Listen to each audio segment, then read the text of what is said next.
Nigeria's economic diversification, tax revenue as a key factor. What needs to be done? Nigeria of the future, achieving sustainable development through taxation, as the CITN hosts Silver Jubilee edition of its annual tax conference. A very warm welcome to you as you join us on today's episode of Tax Matters, as we once again remind you that if your company is a June company's income tax filer, you have 7 more weeks to the deadline. Sustainable economic development in any clime is predicated on a vibrant tax system. Last episode, we shared with you the first part of our 4-part series on Nigeria's economic diversification, tax revenue as a key factor. And as you saw in the introduction to this episode, the theme of the 25th Annual Tax Conference, which was held in Abuja just this last week, was Nigeria of the Future, achieving sustainable development through taxation. What synergy? What coincidence? We begin this episode with the second installment of the documentary. In the first installment, we trace the history of Nigeria pre- and post-independence from a vibrant agriculture and mineral-based economy to her emergence as a crude oil exporting country awash with petrodollar, up to the recent time when Nigeria came to the realization that oil can no longer carry the burden of its rapidly growing economy. Our respondents are all in agreement that the Nigerian economy, even today, is diversified, and so the quest is how to make the various sectors contribute maximally and optimally to the revenue base of the economy. On the average, about 40% of our revenue comes, when I say our revenue now, I'm speaking for the state. Lagos State revenue, about 40% of the Lagos State IGR comes from the federal transfers. If we go by percentages, over the past 2 years, there have been some extraordinary items. So anybody who looks at it will say, oh, about 60% of the IGR comes from federal transfers. But this is so because of, like I said, extraordinary items, usually like refunds from the federal government for roads that are built, on the federal government roads that are built. For us as LRS, the major tax type is from personal income taxes, which is made up of pay-as-you-earn taxes and direct assessment. Then we have other ones like the consumption tax under the HRC law. We have withholding taxes. We have other taxes like stamp duties, capital gains tax. Then extending to other revenue generating agencies of the state, we have motor vehicle registration. We also have the land use charge, property tax. So those are the key tax types that we have. If you take my state of Kaduna State, I think the percentage of IGR against the FAC allocation is around 45 to 55%. The FAC allocation taking 55% and IGR taking 45%. I think that is the trend we saw in 2019. And going forward, we intend to flip the coin to make it in such a way that the IGR contribution will take a higher percentage, while the FAC allocation will take the backstage. So the intention going forward is to ensure that Kaduna State, from the IGR, we can cover our recurrent personnel and part of capital expenditure from IGR without relying on what comes from the federation. For the states, they need to understand from which area can they actually make money internally. When you talk about the state, you need to look at it's not just the state as a state. Within the state is the local government. So as a state level, you need to understand what can you do to really expand the tax net rather than deepening. I need information, I need data. And at the local government level, do they even know what taxes they should be getting at the local government level? Radio licenses, TV licenses, even some things that relates to aspect of markets. What needs to be done? It is really agreed that taxes remain a veritable source of revenue for any self-respecting country, desirous of progress and her independence. How do we go about this? Taxpayer enumeration is key. Having identified taxpayers, the various revenue-generating agencies have stepped up efforts to shore up revenue. Various strategies have been mapped out to get taxation onto the front burner. We do not agree that Nigeria is a monoproduct economy. Yes, over the years, they've been dependent on the oil and gas sector. But there are also several other sectors in Nigeria which we could tap the various untapped potentials to grow the economy of this nation. So we'll be urging that we look at those non-oil and gas sector, hospitality, the mining, the tourism, several sectors of this economy, so that we can tap the potentials, develop those sectors, and properly place Nigeria in the place of nations. A function of development, a function of economic advancement is the proportionality of government revenue that comes from taxation. The most developed economies receive the bulk of revenue from taxation. It's underdeveloped or undeveloped economies that receive the bulk of revenue from resources, mineral resources and things like that. Tax revenue is one of the major sources of revenue, and we want to make it the pivot of national development. That is, without any other source of revenue, tax revenue alone can sustain and help to fund the activities of the federal and the subnational governments. Let's put it this way. If you have income, it will be easy for you to talk about project implementation. Now, where does the income come from? It either comes from things you were blessed with or your effort at getting things that you are surrounded with. Now, we have population advantage. Presently, we may be talking about 40% of our population living below poverty line. But what does it take to cross poverty to prosperity line? They get employed tomorrow, they fall into the mainstream. The economy improves tomorrow, they fall into the mainstream. Now, if this is the way it should go, then we should not have a situation where somebody, one way or the other, does not pay tax. Now, there are also two kinds of taxes we should be talking about, the direct and the indirect. The one that has to do with value-added tax, whether you like it or not, you pay. And then the direct one, you are earning income. And as the government keeps working on its fiscal policies, monetary policies, and all these other initiatives, the economy will be moving. In the face of losing all revenue and the neglect which agriculture has suffered over the year, the role of taxation in diversifying the economy cannot be emphasized.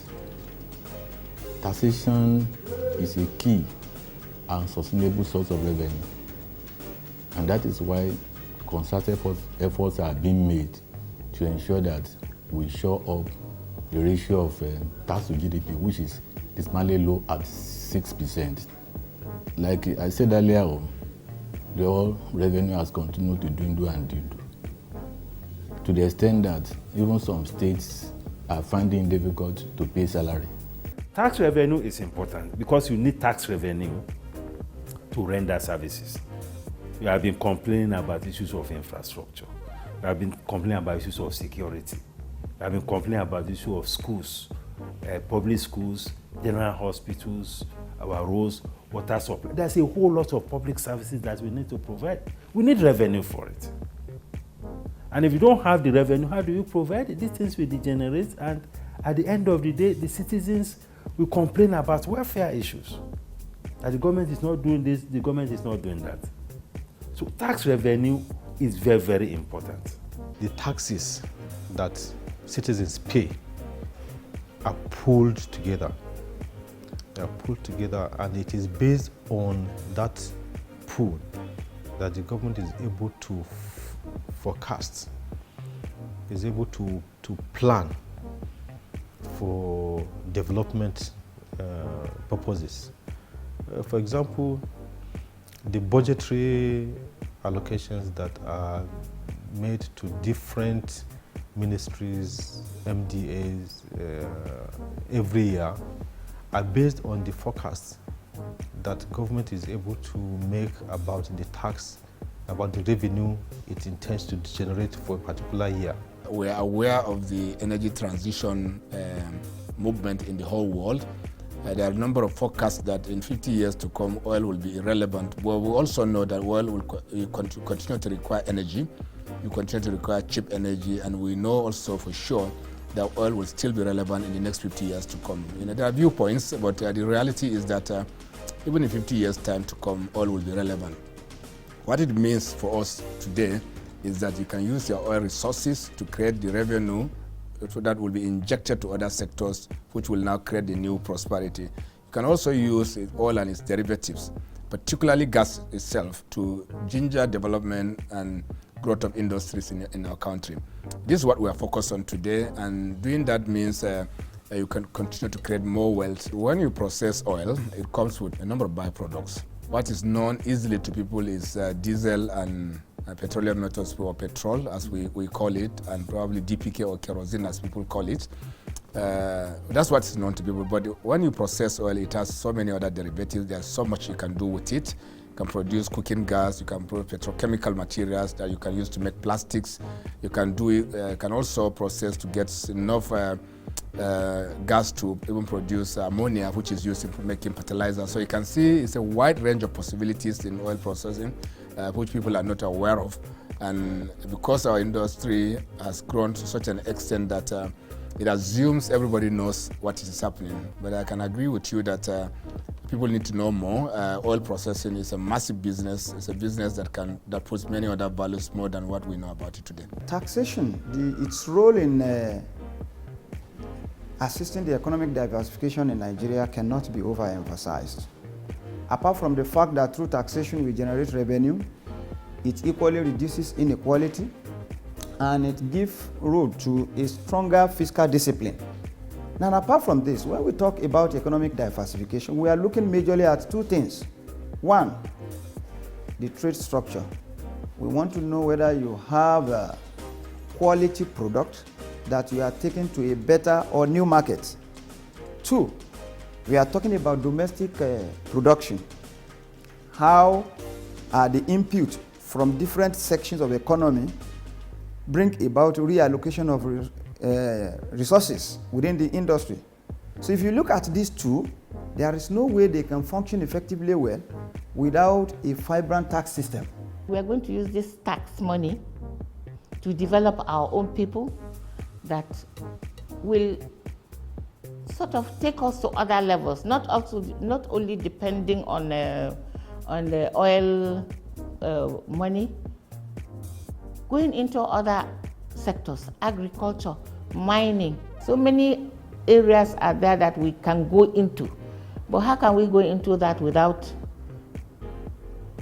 diversifying, as you said? That is leaving this particular thing that has held us to go into that. And we need money. Where is that money coming from? It has to be from the tax. If you notice, a lot of states are trying to adopt automation of their processes. That costs a lot of money. And the money to do that is not there. So it's limited the ability of states to be able to automate all their processes. Currently in Enugu State, we automated. The government approved and deployed resources to ensure we automate every single collection. We don't collect cash any longer. Channels have been opened up. People can pay right from the comfort of their bedrooms.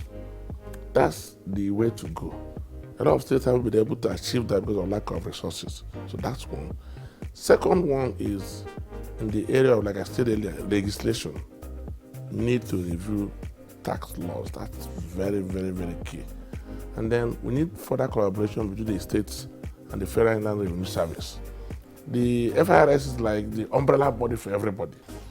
The law has set up the Joint Tax Board, which we're all members of, and the chairman of FIRS is the chairman of the Joint Tax Board. That collaboration is there, but we need to strengthen it. It pays to pay your tax because it is from taxes that government is able to provide social welfare services, including health and education, and also even the infrastructure. Part of it is tax money that is being used. It's not everything that is from borrowing. Every country that grows and grows on a sustainable basis is growing on tax. It's not growing on borrowing, it's not growing on legacy of countries that will come and give donations to you. So every responsible citizen must pay its tax. There is no other way out other than taxation. Remember, it is a 4-part serial. So watch out next week for the 3rd installment, Nigeria's economic diversification, tax revenue as a key factor.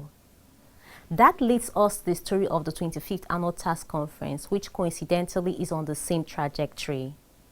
From Monday the 8th to Friday the 12th of May, tax practitioners, tax administrators, movers and shakers of the Nigerian economy gathered in Abuja to strategize, to brainstorm and to network, all in a bid to enthrone the Nigeria of our dream. A new Nigeria flowing with milk and honey as envisioned by our founding fathers. Mrs. Ruth Arukoyo is the chairman of the 25th Annual Tax Conference Planning Committee. At this year's conference, the Institute is keen on Nigeria's future. The direction of this year's theme, which is Nigeria of the Future, Achieving Sustainable Development Through Taxation. We have therefore spared no effort in bringing together subject matter experts, tax practitioners, representatives of civil society organizations, tax administrators, and other professionals to offer their perspectives on the theme and other sub-themes for the conference. The world's population is growing at a faster rate than the resources available to provide for the growing population. Presently, Nigeria's population is estimated to be about 200 million, and it is expected to grow to 377 million by 2050. This year's conference is out to discuss how we can use taxation to promote investments, job creation, and economic growth that will take care of this projected increase in population. Domestic revenue mobilization is crucial if governments are to provide the needed services like water, energy, education, and other basic infrastructure. 15th President of the Institute, Mr. Adeshina Adedayo, seized the opportunity of his address to reflect upon the tax profession. In the typical Nigerian style, we normally ask, do you know who I am? This time around, I want to just say, do you know who we are? We are tax professionals. All we think, say, and do is we are laser focused on the practice of taxation and the development of the tax system. That is what we talk about every time, what we think about and what we do. It is actually the truth, the whole truth, and nothing but the truth. We don't think of anything else but the tax profession and the tax development. The tax profession, the tax professionals, and the development of the tax system is actually the hope of the nation. If you are talking about Nigeria transformation, it starts and is going to be led by tax professionals. Special guest of honor, Honorable Minister of Finance, Budget and National Planning, in her keynote address delivered on her behalf, pledged the support of the federal government to the CITN. Nigeria's low revenue to GDP, as well as tax ratio to GDP, has been a recurring challenge over the years. We shall continue to partner with you towards achieving a more vibrant and resilient tax system that supports the macroeconomic objectives of the federal government. On the now regular Finance Act, no nation can make meaningful progress without stability and predictability of her earnings.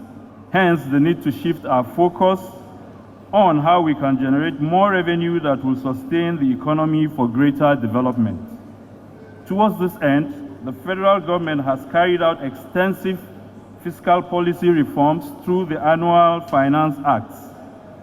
Over the years 2019 to 2020 period, 3 Finance Acts have been enacted and a finance bill pending before the National Assembly.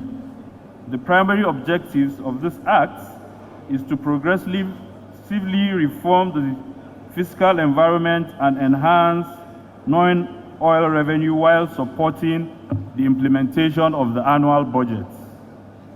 It is also to ensure that we are responsive to tax reforms which are necessitated by the dynamic and ever-changing economic business environment.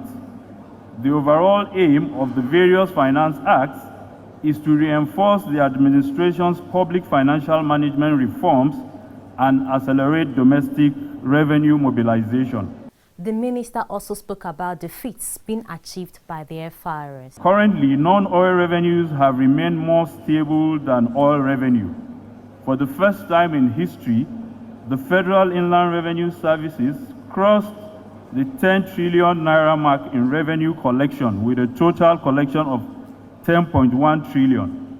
Non-oil taxes contributed 59%, 5.96 trillion, while oil tax stood at 41%, 4.09 trillion. Towards improving the non-oil revenue receipts, tax administration will be improved and efforts will be sustained to expand the non-oil revenue base. In addition, the tax system will be further strengthened over the medium term by improving collection efficiency, enhancing compliance, and reorganizing the business practices of revenue agencies, as well as employing appropriate technology. Furthermore, efforts will be made to bring more businesses in the informal sector into the tax net. The minister gave a charge.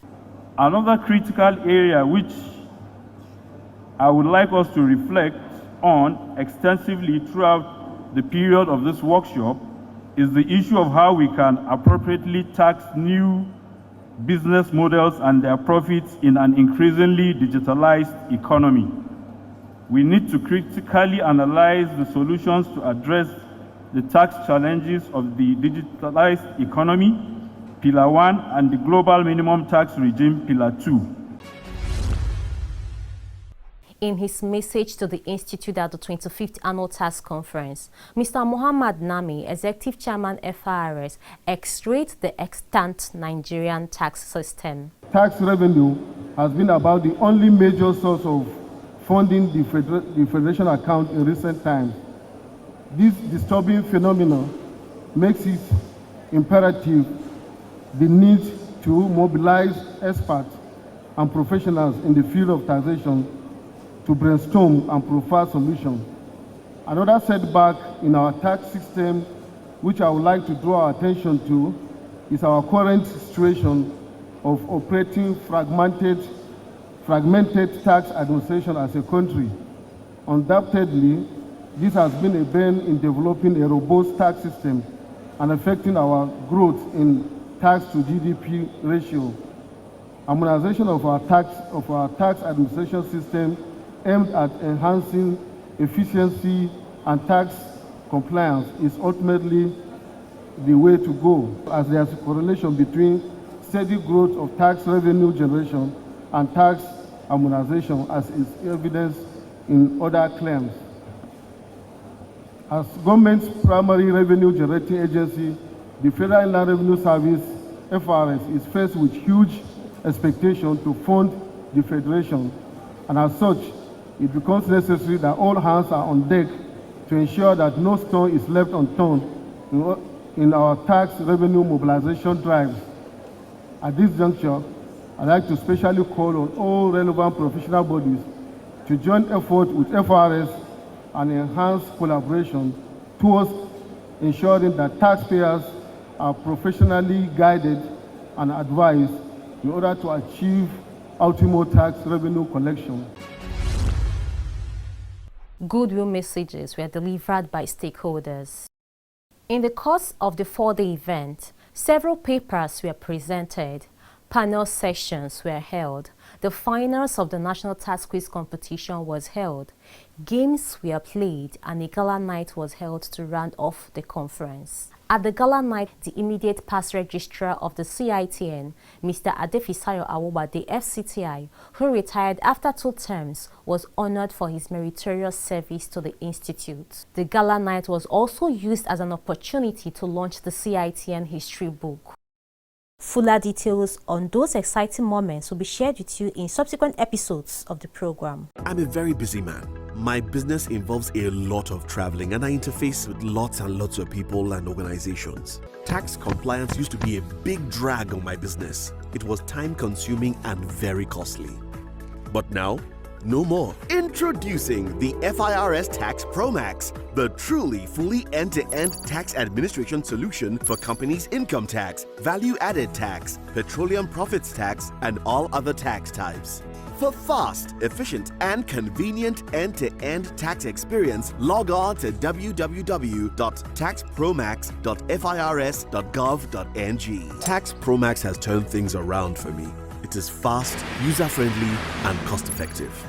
FIRS, making tax administration as easy as ABC. Time to go as we remind you that if you are a June CIT filer, the countdown has begun. June 30 is the deadline. Thank you for watching. See you next week.